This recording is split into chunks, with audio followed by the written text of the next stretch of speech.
നമസ്കാരം. മുണ്ടക്കൈ പുനരധിവാസത്തിലെ കരട് ലിസ്റ്റിനെതിരെ വ്യാപക പ്രതിഷേധം. ഫസ്റ്റ് റൗണ്ടപ്പിലേക്ക് സ്വാഗതം. വാർത്തകൾ വിശദമായി നോക്കാം. പ്രധാന വാർത്തകളിലേക്ക് ആദ്യം.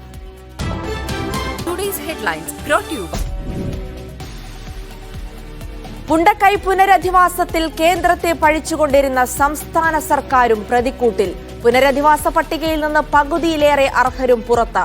11ാം വാർഡിൽ മാത്രം 70-ലധികം പേരുകൾ ഇരട്ടിച്ചു. കരട് പട്ടികയ്ക്കെതിരെ പഞ്ചായത്ത് ഓഫീസിൽ അതിജീവിതരുടെ പ്രതിഷേധം.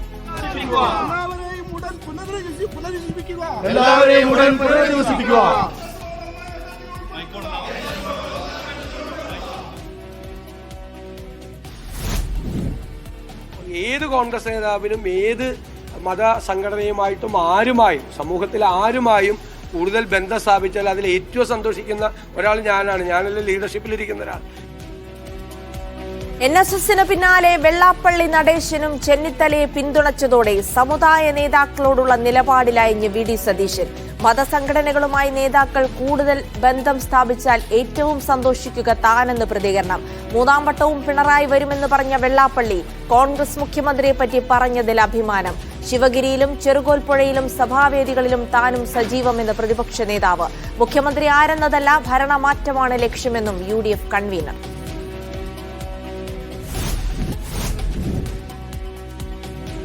MTയുടെ ആരോഗ്യനിലയിൽ നേരിയ പുരോഗതിയെന്ന പുതിയ മെഡിക്കൽ ബുള്ളറ്റിൻ. മരുന്നുകളോട് പ്രതികരിക്കുന്നുണ്ടെന്ന് ഡോക്ടർമാർ. ഗുരുതരാവസ്ഥയിൽ മാറ്റമില്ല. പാലക്കാട്ടെ തെരഞ്ഞെടുപ്പ് തോൽവി NN കൃഷ്ണദാസിന്റെ തലയിൽ കെട്ടിവെച്ച് ജില്ലാ നേതൃത്വം. പെട്ടി വിവാദത്തിന് പ്രസക്തിയില്ലെന്ന പരാമർശം തിരിച്ചടിച്ചു. മാധ്യമങ്ങളെ അധിക്ഷേപിച്ചതും വിനയായതും ജില്ലാ സെക്രട്ടേറിയറ്റ്. ബ്രാഞ്ചിലേക്ക് തരം താഴ്ത്തിയ PK ശശിയെ CITUവിന്റെ ചുമതലകളിൽ നിന്നുകൂടി ഒഴിവാക്കി.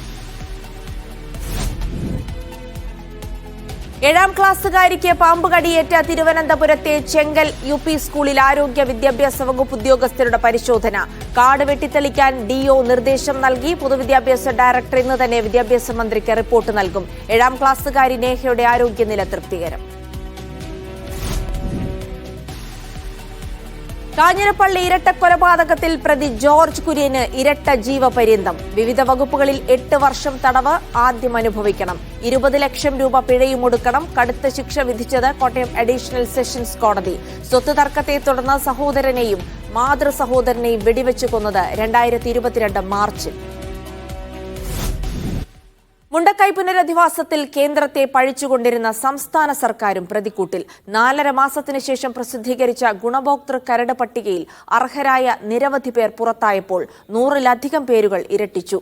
കരട് പട്ടികയ്ക്കെതിരെ പഞ്ചായത്ത് ഓഫീസിൽ അതിജീവിതർ പ്രതിഷേധിച്ചു.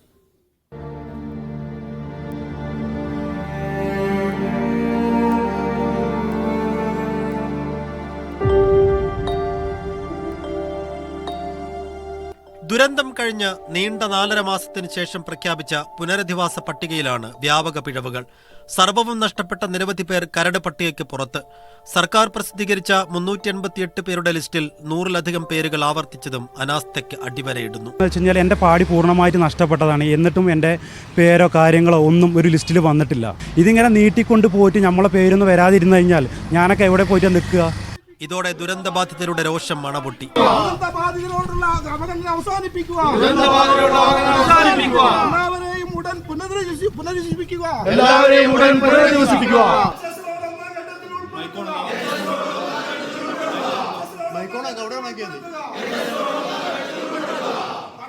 കരട് ലിസ്റ്റാണെന്നും പിഴവുകൾ ചൂണ്ടിക്കാണിക്കാൻ സമയമുണ്ടെന്നുമുള്ള വിശദീകരണത്തിൽ ഒതുങ്ങാത്തത്രയും വലുതാണ് വരുത്തിയ പിഴവുകൾ.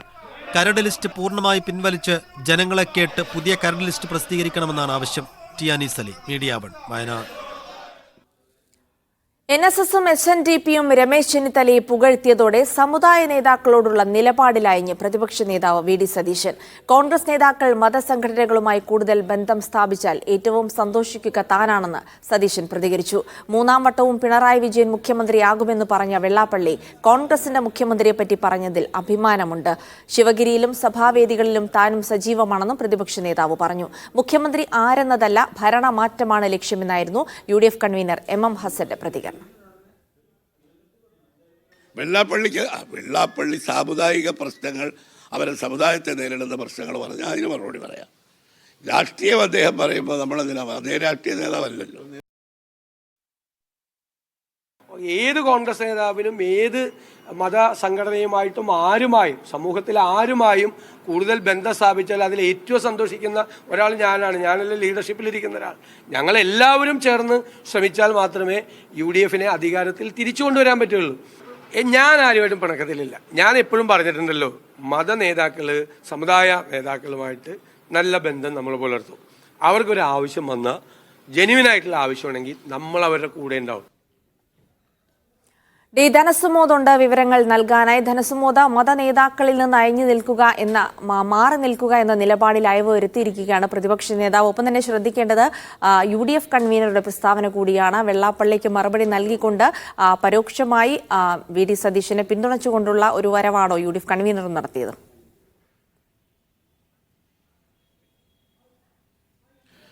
ഇപ്പോൾ കഴിഞ്ഞ ലോക്സഭാ തെരഞ്ഞെടുപ്പിൽ വലിയ മിന്നുന്ന വിജയം നേടിയതിനു ശേഷം നിയമസഭാ തെരഞ്ഞെടുപ്പിൽ കനത്ത തോൽവിയാണ് UDFനുണ്ടായത്. അതേപോലെ തന്നെ ഒരു തോൽവി ഇനി സംഭവിക്കാതിരിക്കാൻ വേണ്ടി എല്ലാ സമുദായ സംഘടനകളെയും ഒരുമിച്ച് നിർത്തുക എന്നൊരു തന്ത്രം തന്നെയാണ് ഇപ്പോൾ UDF പയറ്റിക്കൊണ്ടിരിക്കുന്നത്. അതിന്റെ പേരിലാണ് ഇപ്പോൾ വെള്ളാപ്പള്ളിയെ പൂർണ്ണമായി തള്ളിക്കൊണ്ടാണ് നേരത്തെ UDF കൺവീനർ എത്തിയിരുന്നെങ്കിൽ, അതേസമയം നമ്മൾ സതീശന്റെ പ്രതിപക്ഷ നേതാവ് VD സതീശന്റെ നിലപാടിലേക്ക് എത്തുമ്പോൾ വെള്ളാപ്പള്ളി നടേശൻ ഉൾപ്പെടെയുള്ള ആളുകളെ ഒരു ചേർത്ത് പിടിക്കുന്ന ഒരു നിലപാട് തന്നെയാണ് എടുത്തിരിക്കുന്നത്. കാര്യം പൂർണ്ണമായും ആ നിലപാട് തള്ളിക്കളയല്ല അദ്ദേഹം ചെയ്യുന്നത്. പകരം വെള്ളാപ്പള്ളിയുടെ കുറച്ചുകൂടി ക്ലാരിറ്റിയുള്ള നിലപാട് തന്നെയാണ് അദ്ദേഹം എടുത്തിരിക്കുന്നത്. അതായത് നേരത്തെ ഒരു പറഞ്ഞിരുന്നത്, വെള്ളാപ്പള്ളി നടേശൻ പറഞ്ഞിരുന്നത് അടുത്തത് മൂന്നാമതും മുഖ്യമന്ത്രിയായി പിണറായി വിജയൻ വരും എന്ന് തന്നെയായിരുന്നു. പക്ഷേ പിന്നീട് ഒരു മാസങ്ങൾക്ക് ശേഷം നടക്കുന്ന അടുത്ത മാസം അദ്ദേഹം പറയുന്നത് 2026 വരുന്നത് കോൺഗ്രസ് മുഖ്യമന്ത്രിയായിരിക്കും എന്നതിലേക്ക് മാറിയതുകൊണ്ട് ഇതൊരു വലിയൊരു മാറ്റമായിട്ട് തന്നെയാണ് പറയുന്നത്. മാത്രമല്ല 2 വോട്ടിന് വേണ്ടി സമുദായ നേതാക്കന്മാരുടെ തിണ്ണനിറങ്ങുന്ന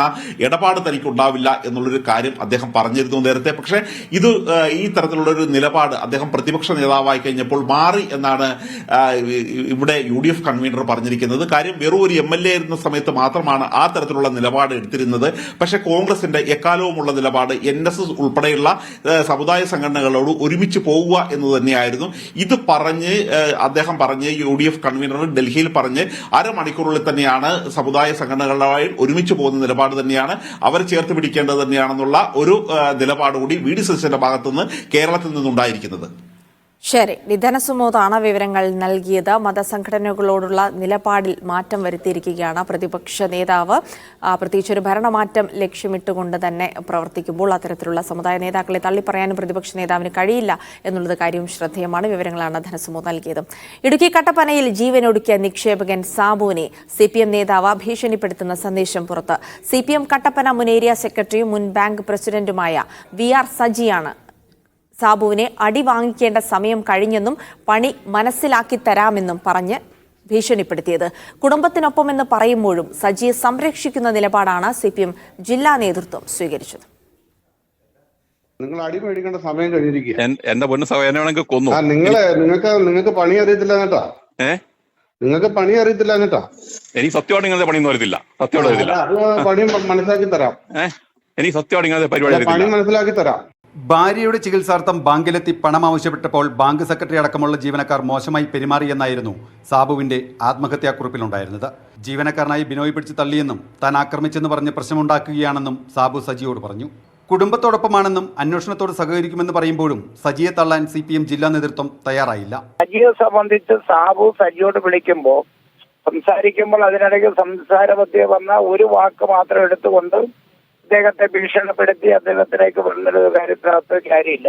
ഭീഷണിപ്പെടുത്തിയ ബാങ്കിന്റേത് മാടമ്പി മനോഭാവമെന്നായിരുന്നു CPI നേതാവ് KK ശിവരാമന്റെ പ്രതികരണം. ഒരു യജമാന മനോഭാവത്തോടുകൂടി മാടമ്പി മനോഭാവത്തോടുകൂടി സഹകാരികളോട് പെരുമാറരുത്. കമ്മ്യൂണിസ്റ്റുകാരുടെ ഭാഷയല്ലാതെ കമ്മ്യൂണിസ്റ്റുകാരൻ അങ്ങനെ പെരുമാറാനും പാടില്ല. അസ്വാഭാവിക മരണത്തിന് കേസെടുത്ത പോലീസ് സാബുവിന്റെ ഫോൺ സംഭാഷണം പുറത്തു വന്നതോടെ ബന്ധുക്കളുടെ മൊഴിയും രേഖപ്പെടുത്തി. ശബ്ദ സന്ദേശമടക്കം പുറത്തു വന്നതോടെ പോലീസ് മറ്റൊരു കേസ് കൂടി എടുക്കുമെന്നാണ് വിവരം.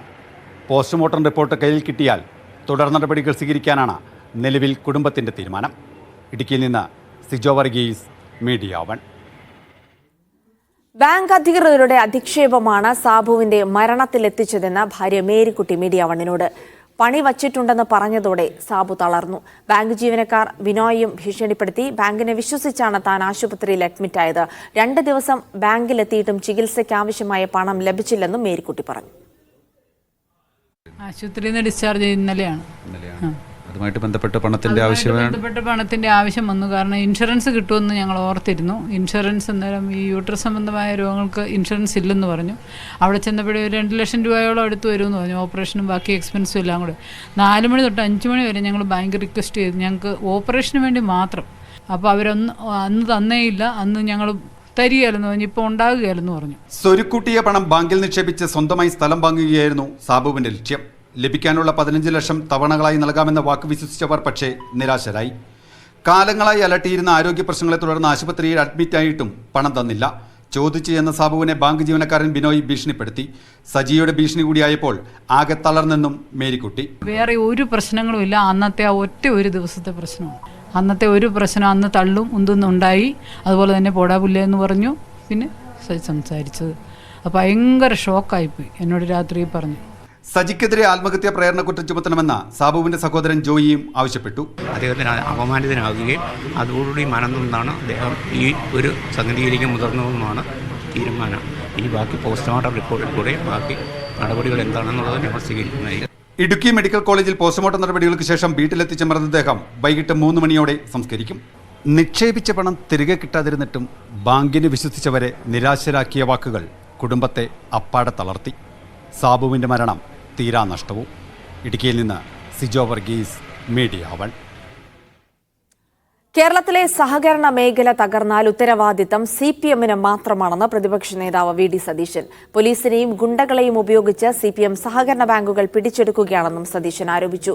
സഹകരണ മേഖലയെ തകർക്കുന്ന CPM നയത്തിന്റെ ഭാഗമാണ് കട്ടപ്പനയിലെ ആത്മഹത്യയെന്ന് UDF കൺവീനർ MM ഹസൻ പ്രതികരിച്ചു. സഹകരണ വകുപ്പ് മന്ത്രി ശ്രീ VN വാസവനോടും CPM-നോട് അഭ്യർത്ഥിക്കുന്നു, നിങ്ങൾ ഈ നടപടിയുമായി മുന്നോട്ട് പോയാൽ കേരളത്തിലെ സഹകരണ രംഗം തകരും. അതിൻ്റെ ഉത്തരവാദിത്വം നിങ്ങൾക്ക് മാത്രമായിരിക്കും എന്ന് ഞങ്ങൾ മുന്നറിയിപ്പ് നൽകുകയാണ്. ഇത് വളരെ ഗുരുതരമായ പ്രശ്നമാണ്. ഗവൺമെൻറ് വാസ്തവത്തിൽ ഈ ആത്മഹത്യക്ക് പ്രേരണ കുറ്റത്തിന് കേസെടുക്കേണ്ടത് ഈ സംഘം ഭാരവാഹികളുടെ പേരിലാണ്. അല്ലെങ്കിൽ അയാൾ ആത്മഹത്യ ചെയ്യേണ്ടി വരില്ല. സാഹിത്യകാരൻ MT വാസുദേവൻ നായരുടെ ആരോഗ്യനിലയിൽ നേരിയ പുരോഗതി. കോഴിക്കോട് സ്വകാര്യ ആശുപത്രിയിൽ തീവ്രപരിചരണ വിഭാഗത്തിൽ ചികിത്സയിലാണ് MT വാസുദേവൻ നായർ. ഇപ്പോൾ നൽകുന്ന ചികിത്സയോട് നേരിയ രീതിയിൽ പ്രതികരിക്കുന്നുണ്ടെന്ന് മെഡിക്കൽ ബുള്ളറ്റിനിൽ പറയുന്നു. മുഹമ്മദ് അസ്ലമുണ്ട് വിവരങ്ങൾ നൽകാനായി. അസ്ലം, ആശ്വാസകരമായ വാർത്തയാണ്. നേരത്തെ 11 മണിക്കിറങ്ങിയ മെഡിക്കൽ ബുള്ളറ്റിനിൽ പറഞ്ഞതിനപ്പുറത്തേക്കുള്ള വിവരങ്ങൾ പുതുതായി ലഭിക്കുന്നുണ്ടോ? ജൽസി, അല്പസമയം മുമ്പ് നമ്മൾ ഡോക്ടർമാരുമായി ബന്ധപ്പെടുമ്പോഴും 11 മണിക്ക് ബുള്ളറ്റിനിൽ വന്നുണ്ടായ ആ ഒരു ആശ്വാസകരമായ സാഹചര്യം തുടരുന്നു എന്ന് തന്നെയാണ് ഡോക്ടർമാർ പറയുന്നത്. അതായത് ഇന്നലെ വൈകുന്നേരത്ത് വളരെ ആശങ്കയേറിയൊരു സാഹചര്യമായിരുന്നു. മരുന്നുകളോട് പ്രതികരിക്കാത്തൊരു സാഹചര്യം ഉണ്ടായിരുന്നു. ശ്വാസോച്ഛ്വാസം ഉൾപ്പെടെ അതിൻ്റെ ഒരു നിരക്ക് താഴുന്ന രീതിയിലും ഉണ്ടായിരുന്നു. അതേസമയം ഇന്ന് രാവിലെ അങ്ങനെയല്ല, മരുന്നുകളോട് നേരിയ തോതിൽ പ്രതികരിക്കുന്നുണ്ട്. അതുകൊണ്ട് തന്നെ ആരോഗ്യനിലയിൽ നേരിയ പുരോഗതി ഉണ്ട് എന്ന് തന്നെയാണ് കരുതുന്നത്. സ്വാഭാവികമായിട്ടും കൂടുതൽ നിരീക്ഷണത്തിലുണ്ട്. കൂടുതൽ ഡോക്ടർമാരും അതോടൊപ്പം തന്നെ തീവ്രപരിചരണ വിഭാഗത്തിൽ ICUവിൽ നോൺ വെന്റിലേറ്റർ ICUവിൽ തുടരുക തന്നെയാണ്. അദ്ദേഹത്തിൻ്റെ മകളും മറ്റു ബന്ധുക്കളൊക്കെ തന്നെയും ആശുപത്രിയിലുണ്ട്. വിവിധ നേതാക്കളും അതോടൊപ്പം തന്നെ സാംസ്കാരിക പ്രവർത്തകരൊക്കെ തന്നെയും അദ്ദേഹത്തിനെ കാണുകയും അതോടൊപ്പം തന്നെ രോഗവിവരങ്ങൾ അന്വേഷിച്ച് പോവുകയും ചെയ്യുന്നുണ്ട്. ഇന്നലെ ഉണ്ടായിരുന്ന ഒരു ആശങ്കിക്കേണ്ട ഒരു സാഹചര്യത്തിൽ മാറിയിട്ടുണ്ട്. അതേസമയം കൂടുതൽ ബെറ്റർമെൻറ്റിലേക്ക് പോയോ എന്ന് പറഞ്ഞാൽ അങ്ങനെയില്ല. അതേസമയം നിലവിലെ അവസ്ഥയിൽ നിന്നും അല്പം ഭേദമായിട്ടുണ്ട്. അതുകൊണ്ട് തന്നെ മലയാളികൾ ഉടനീളം പ്രാർത്ഥിക്കുന്ന പോലെ തന്നെ അദ്ദേഹം ഈ ഒരു അവസ്ഥയിൽ നിന്നും തിരിച്ചു വരുന്നുള്ള പ്രതീക്ഷ തന്നെയാണ് അദ്ദേഹത്തിനെ കണ്ടിറങ്ങിയ സാംസ്കാരിക നേതാക്കളൊക്കെ തന്നെയും പങ്കുവച്ചത്. എന്തായാലും ഡോക്ടർമാരുടെ നിരീക്ഷണം തുടരുകയാണ്. ഒരുപക്ഷെ ഉച്ചയ്ക്ക് ശേഷം അടുത്തൊരു മെഡിക്കൽ ബുള്ളറ്റിൻ അപ്ഡേറ്റ്സ് ലഭിക്കുകയും ചെയ്യും. ശരി, മുഹമ്മദ് അസ്ലമാണ് വിവരങ്ങൾ നൽകിയത്. പാലക്കാട്ടെ തെരഞ്ഞെടുപ്പ് തോൽവി NN കൃഷ്ണദാസിന്റെ തലയിൽ കെട്ടിവെച്ച് CPM ജില്ലാ നേതൃത്വം. പെട്ടി വിവാദത്തിന് പ്രസക്തിയില്ലെന്ന പരാമർശം തിരിച്ചടിച്ചു. മാധ്യമങ്ങളെ അധിക്ഷേപിച്ചതും വിനയായെന്നും കുറ്റപ്പെടുത്തൽ. സരിനെ സ്ഥാനാർത്ഥിയാക്കിയത് ശരിയെന്നും ജില്ലാ സെക്രട്ടേറിയറ്റ് യോഗത്തിൽ വിലയിരുത്തൽ. ബ്രാഞ്ചിലേക്ക് തരം താഴ്ത്തിയ CPM നേതാവ് PK ശശിയെ CITUവിന്റെ ചുമതലകളിൽ നിന്നുകൂടി നീക്കി. ഉപതെരഞ്ഞെടുപ്പിനിടെ NN കൃഷ്ണദാസിന്റെ പരാമർശങ്ങൾ CPM-നെ പ്രതിരോധത്തിലാക്കിയിരുന്നു. പെട്ടി വിവാദത്തിലെ നിലപാടും ഏരിയ കമ്മിറ്റി അംഗം അബ്ദുൾ ഷുക്കൂറിന്റെ പ്രതികരണം തേടിയ മാധ്യമങ്ങളെ അധിക്ഷേപിച്ചതും വലിയ ചർച്ചകൾക്ക് വഴിവെച്ചിരുന്നു. ഇതെല്ലാം ഉപതെരഞ്ഞെടുപ്പിലെ തങ്ങളുടെ തോൽവിക്ക് കാരണമായി എന്ന CPM ജില്ലാ നേതൃത്വം തന്നെ ചൂണ്ടിക്കാട്ടുകയാണ്. ഇന്നലെ നടന്ന ജില്ലാ സെക്രട്ടേറിയറ്റിലാണ് NN കൃഷ്ണദാസിനെതിരെ വിമർശനമുയർന്നത്. പെട്ടി വിവാദം ചർച്ചയാക്കേണ്ടതില്ല എന്ന കൃഷ്ണദാസിന്റെ നിലപാട് പാർട്ടിയിൽ ഭിന്നാഭിപ്രായമുണ്ടെന്ന അന്തരീക്ഷം സൃഷ്ടിച്ചു. സംസ്ഥാന നേതൃത്വം മുന്നറിയിപ്പ് നൽകിയിട്ടും തെറ്റുതിരുത്താൻ കൃഷ്ണദാസ് തയ്യാറായില്ല. മാധ്യമങ്ങളെ ഇറച്ചിക്കടയ്ക്ക് മുന്നിൽ നിൽക്കുന്ന പട്ടികൾ എന്നധിക്ഷേപിച്ചത് മുഴുവൻ മാധ്യമങ്ങളെയും പാർട്ടിക്ക് എതിരാക്കിയെന്നും വിമർശനമുയർന്നു. സരിനെ സ്ഥാനാർത്ഥിയാക്കിയത് ശരിയായ തീരുമാനമായിരുന്നുവെന്നും ജില്ലാ സെക്രട്ടേറിയറ്റ് വിലയിരുത്തി. അതിനിടെ സാമ്പത്തിക ക്രമക്കേടുകൾ ഉൾപ്പെടെ കണ്ടെത്തിയതിനെ തുടർന്ന് അച്ചടക്ക നടപടി നേരിട്ട PK ശശിയെ CITU ജില്ലാ പ്രസിഡന്റ്, ചുമട്ടുതൊഴിലാളി യൂണിയൻ പ്രസിഡന്റ് എന്നീ സ്ഥാനങ്ങളിൽ നിന്നും നീക്കി. ജില്ലാ കമ്മിറ്റി അംഗം P മോഹൻ CITU ജില്ലാ പ്രസിഡന്റായി ചുമതലയേൽക്കും. TM ശശി ചുമട്ടുതൊഴിലാളി യൂണിയൻ പ്രസിഡന്റാകും. ശശിയെ KTDC ചെയർമാൻ സ്ഥാനത്തു നിന്നും നീക്കുന്ന കാര്യം സർക്കാർ തീരുമാനിക്കട്ടെയെന്നും ജില്ലാ സെക്രട്ടേറിയറ്റ് നിലപാട് സ്വീകരിച്ചു. Media 1 Palakkad. CPM polit bureau അംഗം A. വിജയരാഘവനെതിരെ ദീപിക മുഖപ്രസംഗം. പൊതുവഴി അടച്ച് സ്റ്റേജ് കെട്ടിയതിൽ വിജയരാഘവന്റെ ന്യായീകരണം പരാജയഭാഷ്യം. വിജയരാഘവൻ മാടമ്പിത്തരത്തിന്റെ മാസ്റ്റർപീസ്. അഹങ്കാരത്തിന് രാഷ്ട്രീയക്കാരന്റെ മേലങ്കി ധരിക്കുന്നത് സഹിക്കാനുള്ള ബാധ്യത പൊതുജനത്തിനില്ല. കാളവണ്ടി യുഗം കഴിഞ്ഞിട്ട് കാലം കുറയായെന്ന് ഓർക്കണമെന്നും പരിഹാസം. A. വിജയരാഘവൻ ജനങ്ങളെ വെല്ലുവിളിക്കുകയാണെന്ന് പ്രതിപക്ഷ നേതാവ് VD സതീശനും പ്രതികരിച്ചു. അവരൊക്കെ ആളുകളെ വെല്ലുവിളിക്കല്ലേ? റോഡിൽ കൂടി കാറി പോകുന്ന ആളുകൾ എന്തിനു വെല്ലുവിളിക്കുന്നത്? നമ്മളിത് ആർക്ക് വേണ്ടിയിട്ടാണ് ഈ രാഷ്ട്രീയ പ്രവർത്തനം നടന്നത്? സാധാരണക്കാർക്ക് വേണ്ടിയിട്ടല്ലേ? അവരുടെ ജീവിത നിലവാരം ഉയർത്തുന്നതിന് വേണ്ടിയിട്ടും അവരുടെ കണ്ണീര് തുടയ്ക്കുന്നതിന് വേണ്ടിയിട്ടും അവരുടെ സങ്കടം മാറ്റുന്നതിനും വേണ്ടി നമ്മൾ നടത്തുന്ന പ്രയത്നമല്ലേ രാഷ്ട്രീയ പ്രവർത്തനം. നമ്മൾ ജനങ്ങളെ വെല്ലുവിളിക്കാമോ? നമുക്ക് തെറ്റുപറ്റും. ഞാൻ നേരത്തെ പറഞ്ഞില്ല, തെറ്റുപറ്റും. ഒരു ക്ഷമ ചോദിച്ചേക്കണം. തൃശൂർ പൂരത്തിനിടെ കേന്ദ്രമന്ത്രി സുരേഷ് ഗോപി ആംബുലൻസ് ദുരുപയോഗം ചെയ്തതിൽ വരാഹി അസോസിയേറ്റ് CEO അഭിജിത്തിനെ പോലീസ് ചോദ്യം ചെയ്തു. തിരുവമ്പാടി ദേവസ്വം ഓഫീസിലേക്ക് സുരേഷ് ഗോപിക്ക് എത്താൻ ആംബുലൻസ് വിളിച്ചു വരുത്തിയത് അഭിജിത്താണെന്ന് ഡ്രൈവർ മൊഴി നൽകിയിരുന്നു. സുരേഷ് ഗോപിയുടെ തെരഞ്ഞെടുപ്പ് സ്ട്രാറ്റജി കൈകാര്യം ചെയ്തത് വരാഹി അസോസിയേറ്റ്സ് ആയിരുന്നു. അഭിജിത്തിന്റെ മൊഴിയുടെ അടിസ്ഥാനത്തിലായിരിക്കും മറ്റ് അന്വേഷണ സംഘം ചോദ്യം ചെയ്യാൻ വിളിപ്പിക്കുന്നത്. CPM തിരുവനന്തപുരം വയനാട് ജില്ലാ സമ്മേളനങ്ങൾക്ക് തുടക്കം. കോവളത്ത് നടക്കുന്ന തിരുവനന്തപുരം സമ്മേളനം പോളിറ്റ് ബ്യൂറോ അംഗം MA ബേബി ഉദ്ഘാടനം ചെയ്തു. ജില്ലാ സെക്രട്ടറിയായി V. ജോയ് തുടരാനാണ് സാധ്യത. സംസ്ഥാന ഭരണത്തിനെതിരായ വിമർശനങ്ങൾക്കൊപ്പം തിരുവനന്തപുരം കോർപ്പറേഷൻ ഭരണവും ചില നേതാക്കൾ പാർട്ടി വിട്ടതും ചർച്ചയാകും. പാർട്ടിയിൽ പ്രശ്നങ്ങളുണ്ടെങ്കിൽ അതെല്ലാം പരിഹരിച്ച് മുന്നോട്ടു പോകുകയാണ് ചെയ്യുന്നതെന്ന് MA ബേബി പറഞ്ഞു. വയനാട് സമ്മേളനം സുൽത്താൻ ബത്തേരി എടത്തറ ഓഡിറ്റോറിയത്തിൽ നടക്കുന്ന പ്രതിനിധി സമ്മേളനം പോളിറ്റ് ബ്യൂറോ അംഗം A. വിജയരാഘവൻ ഉദ്ഘാടനം ചെയ്തു. തിരുവനന്തപുരം ചെങ്കൽ എയ്ഡഡ് UP സ്കൂളിൽ 7ാം ക്ലാസ്സുകാരിക്ക് പാമ്പ് കടിയേറ്റതിൽ ഇടപെട്ട വിദ്യാഭ്യാസ മന്ത്രി. അന്വേഷിച്ച് റിപ്പോർട്ട് നൽകാൻ പൊതുവിദ്യാഭ്യാസ ഡയറക്ടർക്ക് മന്ത്രി V. ശിവൻകുട്ടി നിർദ്ദേശം നൽകി. ചുറ്റുപാടും കാട് പിടിച്ച സ്കൂളിൽ ആരോഗ്യ വിദ്യാഭ്യാസ വകുപ്പ് ഉദ്യോഗസ്ഥർ പരിശോധന നടത്തി. പാമ്പ് കടിയേറ്റ 7ാം ക്ലാസ്സുകാരി നേഹയുടെ ആരോഗ്യനില തൃപ്തികരമാണെന്ന് ഡോക്ടർമാർ അറിയിച്ചു. കാടിനു നടുവിലൊരു സ്കൂൾ. തിരുവനന്തപുരം നെയ്യാറ്റിങ്കര ചെങ്കലിലെ എയ്ഡഡ് UP സ്കൂളാണിത്. പരിസരം വെട്ടിത്തെളിക്കാതെ കാണിച്ച അനാസ്ഥയുടെ ഫലമായാണ് ഇന്നലെ 7ാം ക്ലാസ്സുകാരി നേഘയെ ക്ലാസ് മുറിയിൽ വെച്ച് പാമ്പ് കടിച്ചത്. നിലവിൽ തിരുവനന്തപുരം മെഡിക്കൽ കോളേജിൽ ചികിത്സയിൽ കഴിയുന്ന ചെങ്കൽ സ്വദേശി കൂടിയായ നേഘയുടെ ആരോഗ്യനില തൃപ്തികരമാണെന്ന് ഡോക്ടർമാർ അറിയിച്ചു. സ്കൂളിന്റെ ഒട്ടും സുരക്ഷിതമല്ലാത്ത അന്തരീക്ഷം വാർത്തയായതോടെ പരിശോധന നടത്തി റിപ്പോർട്ട് സമർപ്പിക്കാൻ പൊതുവിദ്യാഭ്യാസ ഡയറക്ടർക്ക് വിദ്യാഭ്യാസ മന്ത്രി V. ശിവൻകുട്ടി നിർദ്ദേശം നൽകി. തുടർന്ന് വിദ്യാഭ്യാസ ആരോഗ്യ വകുപ്പുകളിലെ ഉദ്യോഗസ്ഥർ സ്കൂളിൽ പരിശോധനയും നടത്തി. പാമ്പ് കടിയേറ്റത് ക്ലാസ് അല്ലാത്ത ക്ലാസ്സിലാണ് അത് ഉണ്ടായത്. പരിശീലനം കഴിയുമ്പോൾ ഇങ്ങനെ കൂട്ടത്തിലുള്ള ഒരു കുട്ടിക്ക് പാമ്പ് കടിയേറ്റതാണെന്നാണ് മനസ്സിലാകുന്നത്. ഇന്ന് നമ്മൾ റിപ്പോർട്ട് ചെയ്യും. പരിസരം വെട്ടിത്തെളിക്കാനുള്ള നിർദ്ദേശം ആരോഗ്യവകുപ്പ് മുൻപ് നൽകിയിരുന്നെങ്കിലും സ്കൂൾ അധികൃതർ അത് അവഗണിച്ചെന്ന ആരോപണവും ഉയരുന്നുണ്ട്. കഴിഞ്ഞ ആഴ്ച ഇവിടെ വന്നിരുന്നു. കഴിഞ്ഞ ഒരു 10 ദിവസം മുമ്പേ വന്നിരുന്നു. അപ്പോൾ നിറച്ച് കാടായിരുന്നു. വെട്ടിത്തെളിക്കാൻ വേണ്ടി നിർദ്ദേശങ്ങൾ കൊടുത്തായിരുന്നു. അപ്പോൾ അവർക്ക് ഇടയ്ക്ക് ഒരു സാമ്പത്തിക ബുദ്ധിമുട്ടുണ്ട്. പക്ഷേ ഇപ്പോൾ ഇന്നലെ മുതൽ അവർ കാട് വെട്ടിക്കാൻ തുടങ്ങിയതിന് ശേഷമാണ് ഈ ഇഴജന്തുക്കൾ അങ്ങോട്ട് വന്നതെന്നാണ് അവർ അറിയിച്ചത്. ഇന്നലെ സ്കൂളിൽ നടന്ന ക്രിസ്മസ് ആഘോഷത്തിനിടെയാണ് 12-കാരിയായ നേഘയ്ക്ക് പാമ്പുകടിയേറ്റത്. കാലിൽ മുള്ളുകുത്തിയതുപോലെ വേദന വന്നതായി നേഘ പറഞ്ഞതോടെയാണ് അധ്യാപകർ ക്ലാസ് മുറിയിൽ പരിശോധന നടത്തിയതും ചുരുട്ട ഇനത്തിൽപ്പെട്ട പാമ്പിനെ കണ്ടെത്തിയതും. 51 വിദ്യാർത്ഥികൾ മാത്രം പഠിക്കുന്ന സ്കൂളിൽ കഴിഞ്ഞ 23 വർഷമായി നിയമനങ്ങൾ പോലും നടന്നിട്ടില്ല. പൊതുവിദ്യാഭ്യാസ ഡയറക്ടർ റിപ്പോർട്ടിന്റെ അടിസ്ഥാനത്തിലായിരിക്കും തുടർ നടപടികൾ. മീഡിയ 1 തിരുവനന്തപുരം. കോട്ടയം കാഞ്ഞിരപ്പള്ളിയിൽ സഹോദരനെയും മാതൃ സഹോദരനെയും വെടിവെച്ച് കൊന്ന ജോർജ് കുര്യന് ഇരട്ട ജീവപര്യന്തം ശിക്ഷ. വിവിധ വകുപ്പുകളിൽ 8 വർഷം തടവ് അധികം അനുഭവിക്കണം. 20 ലക്ഷം രൂപ പിഴയും ഒടുക്കണം. കോട്ടയം അഡീഷണൽ സെഷൻസ് കോടതിയുടേതാണ് വിധി. ഏറെ പ്രമാദമായ കാഞ്ഞിരപ്പള്ളി ഇരട്ടക്കൊലപാതക കേസിൽ പ്രതിക്ക് കടുത്ത ശിക്ഷ. ഇരട്ട ജീവപര്യന്തത്തിന് പുറമെ വിവിധ വകുപ്പുകളിൽ 8 വർഷവും 3 മാസവും ആദ്യം തടവനുഭവിക്കണം. 20 ലക്ഷം രൂപ പിഴ പ്രതിയുടെ കൊല്ലപ്പെട്ട സഹോദരൻ രഞ്ജു കുര്യന്റെ കുടുംബത്തിന് കൈമാറണം.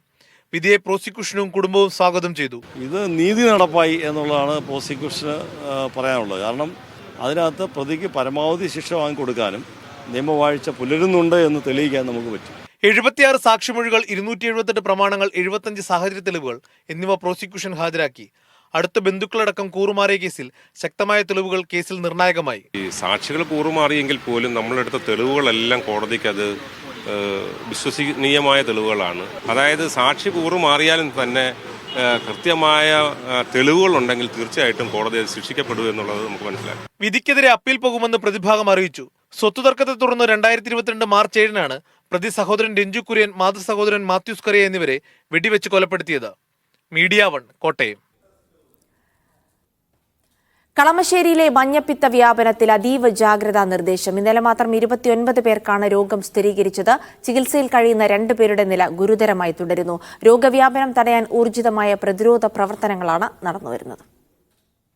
കളമശ്ശേരി നഗരസഭയിലെ 10, 12, 13 വാർഡുകളിലാണ് രോഗവ്യാപനം കൂടുതൽ.